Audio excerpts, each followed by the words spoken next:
Hello and welcome to another edition of IMO Bastani with me, Aaron Bastani. We're coming to you from Madrid. Of course, Spanish elections are taking place later today. There will be some more IMOs and some other video content besides covering that. But you know what? I couldn't help but comment, of course, on events that have transpired in Britain over the last 24 hours.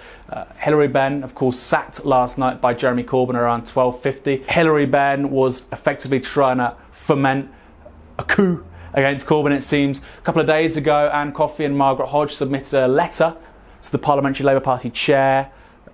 They wanted to vote no confidence in Corbyn. These MPs who are now resigning, the shadow cabinet members who are resigning, should be utterly ashamed of themselves. Utterly ashamed of themselves, right? What happened on Thursday is a historic moment for Britain. It's going to diminish this country politically, economically, socially, really, for a long time to come. It's a really historic event. And what do they do while we see an explosion of street harassment towards people of colour and migrants? Are they out for them? No. Are they out there talking to the working classes and trade union members saying we're going to defend workers' rights? No, they're not.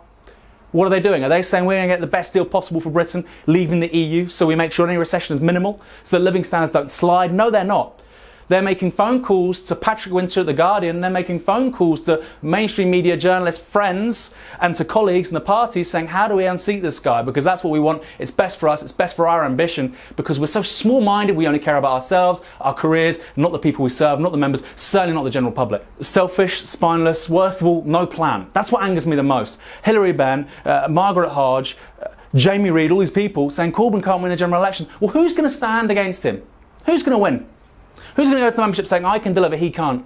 None of them, because they know they'll get their asses handed back to them on a plate, okay? Margaret Hodge, Jamie Reid, delete your account. Delete your account. 2/3 of your constituents voted to leave. If you're such a great hot campaigner, why couldn't you get them to remain in the EU? If you're so fantastic, huh? Meanwhile, Corbyn and Islington, 75%. People saying, oh, Islington's so rich. You guess what? Very working class parts of Islington voted to remain. That trick wasn't repeated elsewhere in the country, so don't give me that crap, okay? Here are the facts. No plan from these people. Looks like Tom Watson, Andy Burnham sticking behind Corbyn. What's more, trade union leaders today issued a statement saying we're with this guy, the Labour Party doesn't need this right now. So he's there. He's safe. This isn't going to go anywhere. If there is a leadership election, McDonnell on record saying he'll be the campaign manager, guess what? Corbyn will win. Probably with the same kind of mandate as before, 59-60%.